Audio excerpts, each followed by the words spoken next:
दोस्तों, भूतों से किसे डर नहीं लगता। जब अचानक एक भूत आपके सामने आ गया तो सोचिए आपकी क्या हालत होगी। ऐसे ही रवि के साथ घटी हुई सच्ची कहानी आज बताने वाला हूँ। वीरान नगर के मेंटल हॉस्पिटल के सामने सुबह के समय एक ऑटो आकर रुका। इसमें से रवि नाम का लड़का उतरा और अस्पताल के गार्ड को बुलाने लगा। कुछ देर तक जब कोई नहीं आया तो रवि खुद ही गेट खोलकर अंदर जाने लगा। जैसे ही रवि ने गेट खोला एक आदमी ने उससे पूछा कि तुम टीवी ठीक करते हो। रवि ने जवाब दिया, नहीं। ये सुनते ही उस आदमी ने रवि को जोरदार थप्पड़ मारते हुए कहा, यहाँ से अभी सिर्फ टीवी ठीक करने वाले को अंदर आना था। तुम यहाँ क्या कर रहे हो? रवि को कुछ समझ नहीं आ रहा था। थप्पड़ खाने के बाद उसका सिर भी चकराने लगा, लेकिन किसी तरह खुद को संभालते हुए रवि ने कहा कि मैं यहाँ नौकरी के लिए आया हूँ। तभी एक डॉक्टर और उसके साथ 4 कंपाउंडर भी गेट के पास पहुँच गए। उन्होंने थप्पड़ मारने वाले इंसान को पकड़ लिया। डॉक्टर ने कंपाउंडर से कहा कि जाओ इसे ले जाकर ट्रीटमेंट की तैयारी करो, मैं जल्दी आता हूँ। कंपाउंडर के जाते ही पास खड़ा रवि डॉक्टर के पास गया और कहा कि आज इस अस्पताल में मेरा पहला दिन है। क्या आप मुझे बता सकते हैं कि डॉक्टर पाटिल कहाँ मिलेंगे? डॉक्टर ने जवाब देते हुए कहा कि मैं ही पाटिल हूँ। तुम यहाँ से सीधे जाकर अपना जॉब लेटर ऑफिस में जमा करो और वहाँ से ड्रेस लेकर बगल के कैबिन में आ जाना। रवि थोड़ी ही देर में कंपाउंडर की वर्दी पहनकर डॉक्टर के कैबिन में पहुँच गया।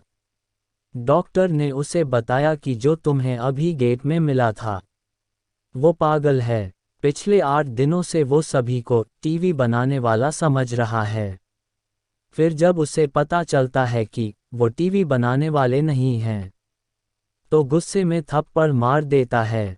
उसके बाद डॉक्टर ने अपने अस्पताल के रमाकांत कंपाउंडर को बुलाया और रवि का परिचय सबसे कराने के लिए कहा।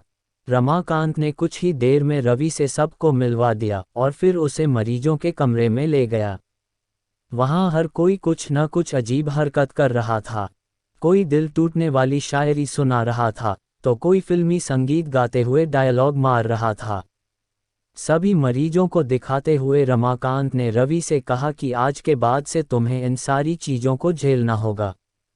इतना कहकर रमाकांत वहाँ से चला गया। तभी रवि को पता चला कि उसकी नाइट ड्यूटी लगी है। दिन के समय आराम करने के बाद रवि रात को मरीजों की देखरेख में जुट गया।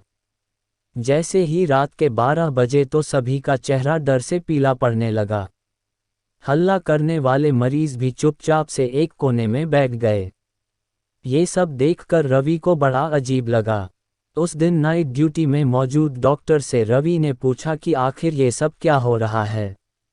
सब लोग इतना डर क्यों रहे हैं?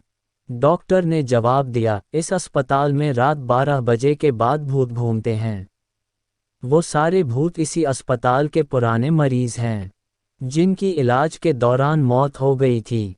तुम संभल कर रहना। रवि को भूतों पर विश्वास बिल्कुल भी नहीं था। उसने डॉक्टर की बात को हंसी में टाल दिया और अपना काम करने लगा। उसी रात रवि अकेले बाथरूम जा रहा था। तभी उसे लगा कि कोई उसके पीछे है। मुड़कर देखने पर कोई नहीं दिखा। कुछ देर बाद उसे फिर ऐसा ही महसूस हुआ। रवि ने सोचा कि भूत की बात उसके दिमाग में घूम रही होगी, इसलिए उसे वहम हो रहा है। बाथरूम करके जब रवि बाहर आ रहा था उसे शीशे में लिखा हुआ दिखा कि आज तुम पागल हो जाओगे। रवि को लगा कोई उसके साथ मजाक कर रहा है, इसलिए उसने इस बात पर गौर नहीं किया और अपने काम पर लग गया। कुछ देर बाद रवि को एक तेज चीख सुनाई दी। वो दौड़ते हुए आवाज की ओर गया। जैसे ही रवि वहां पहुंचा तो एक पागल ने दरवाजा अंदर से बंद कर दिया। किसी तरह से रवि से उस दरवाजे को खुलवाया। दरवाजा खुलते ही उस पागल ने रवि को हवा में उछालकर गिरा दिया। रवि इतनी जोर से गिरा कि उसकी पीठ में गहरी चोट लग गई। तभी एक जोर की हंसी रवि को सुनाई दी। वही पागल हंसते हुए बोला कि मैंने कहा था न कि आज तू पागल हो जाएगा। रवि ने गुस्से में झल्लाते हुए कहा, पागल आदमी, तूने ये क्या किया? रुक, तुझे अभी बिजली का झटका देता हूँ। पागल ने जवाब दिया, अस्पताल में मिलने वाले बिजली के झटके से ही तो मेरी मौत हुई थी। अब तू क्या मुझे कोई शौक देगा? अब मुझे इनका डर नहीं। इतना कहते ही उस पागल भूत ने रवि को एक हाथ से पकड़ा और दूसरा हाथ स्विच बोर्ड में डाल दिया। इस तरह से रवि को बिजली का इतना तेज झटका दिया कि उसकी चीखों से पूरा अस्पताल गूंज उठा। रवि की आवाज़ सुनकर अस्पताल में मौजूद नाइट स्टाफ दौड़ते हुए उस कमरे की तरफ आए। सबको वहां रवि बेहोश के हालत में मिला। तुरंत रवि को मरीजों के बेड पर लेटाया। उसी दिन से रवि की दिमागी हालत खराब है। अब रवि अपने आप को उस अस्पताल का डॉक्टर समझता है। अपनी पागल स्थिति और डॉक्टर बनने के वहम के चलते रवि ने ब्लेड से अब तक कई लोगों का पेट काट दिए हैं। हर रात उस भूतिया अस्पताल से रवि की तरह ही चीखने की आवाज़ आती है और किसी न किसी को वो भूत रवि की तरह ही पटक देता है।